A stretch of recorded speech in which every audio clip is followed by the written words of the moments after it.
Kung kailan araw na exam, doon ka palang magre-review. Bakit? Ano ba ginawa mo kagabi? Ang bababa ng grades mo. Pinag-aaral ka ng magulang mo, pero bobo ka pa rin. Kung ako naging magulang mo, eh talagang ikahiya kita bilang anak. Eh buti nga ako, hindi kayo naging magulang ko. At buti pang wala kang anak. Kasi kung ikaw naging magulang ng anak mo, kakahiya ka rin niya. Excuse me po, sir. Paul! La, alis na po ako. Hindi ka naman lang mag-aalmusal. Ay, nagmamadali po ako, Lola eh. Baka po kasi malate ako. May exam po kami ngayon. Bawalin ko na lang po. Sige, ilalagay ko muna sa Tupperware. Sige po. Thank you po, Lola.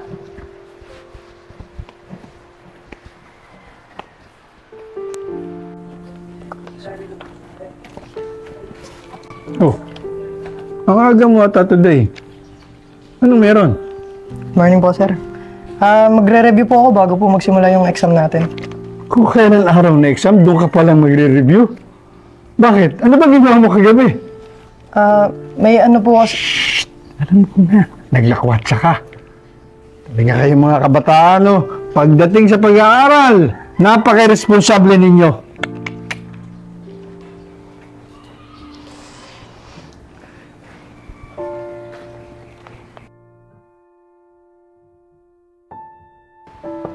Sir?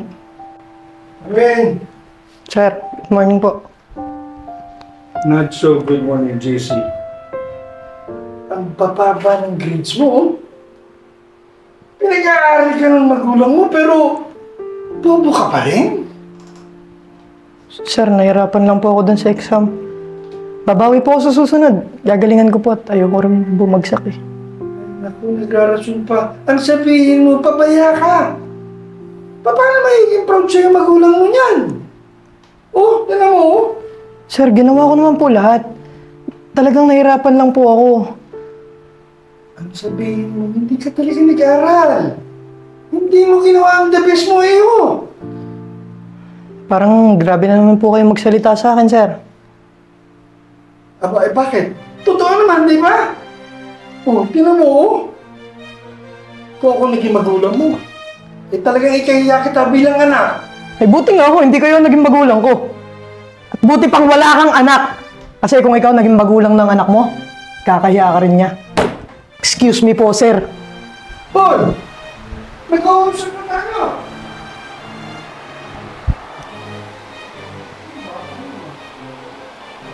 Oh, di ba? Ano ka sa spirito?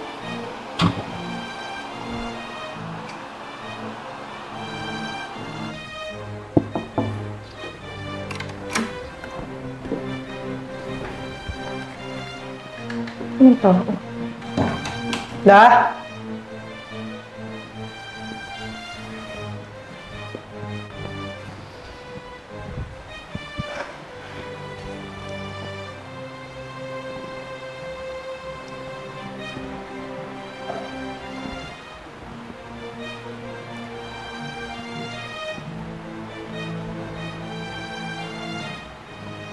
Ang galing-galing talaga ng apo ko. Alam mo, JC, lagi mo ako pinapasaya sa mga achievement mo sa school. Sana maging consistent to, ah. Oo naman po, La. Lagi kong gagalingan para may award ako. Para masaya ka. Promise po yan. Ayun, sige, celebrate natin ang achievement mo. Para sa tusok-tusok. Seryoso, La? Oo. Tara, tara! Solid!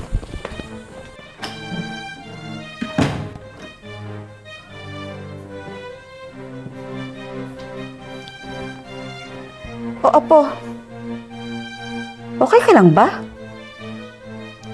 Parang ang lalim ng iniisip mo, ah. Kamusta exam mo? Okay lang po. Okay lang. Pagod lang po siguro sa school. Pati yung sa... Yung exam po, hindi ko pa alam yung resulta. Sige po, nasa kwarto na lang po muna ako. Nangyari doon? Parang wala siya sa mood today, ah.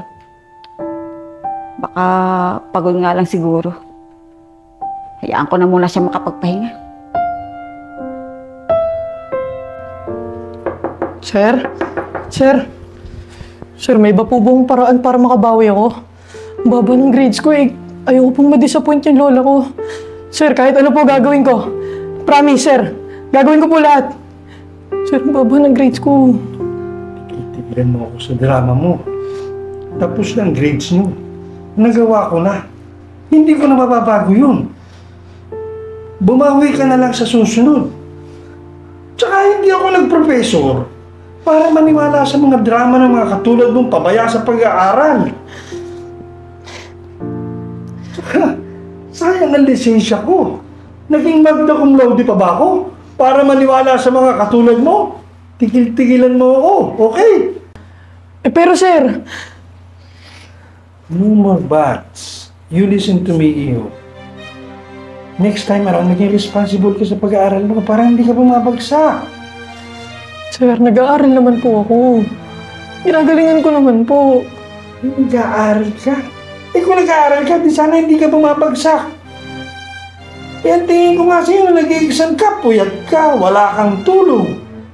Aba, Iyo. Eh, iwas ang gimmicks after the class. Ha? Sir, hindi naman po ako gumigi. No more explanations, Iyo. I don't want to hear any lies from you. Final na ang decision ko. You can go.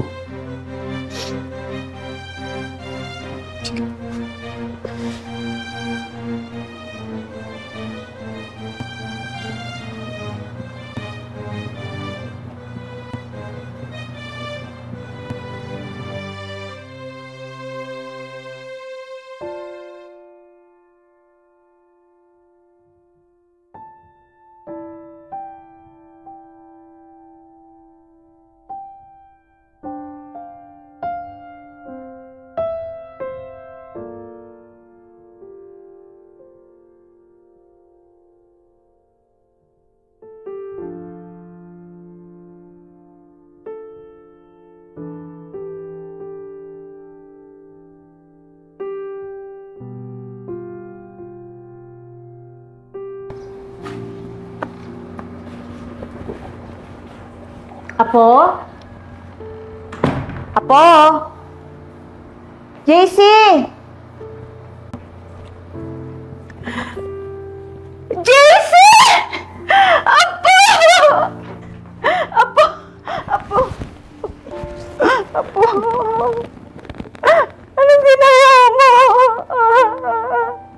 Lola, ayoko po nakikitang disappointed kayo sa akin. Lalo na sa resulta ng grades ko. Ginawa ko naman po lahat, sadyang hindi pa po siguro ako okay sa pagkawala ni Lolo. Kaya parang walang pumapasok sa utak ko sa tuwing nagre-review ako. Lola, sorry. Bagsak po ako sa exam. Sorry. Kasi hindi ko ginalingan. Bakit kailangan mo tapusin ang buhay mo, Apo?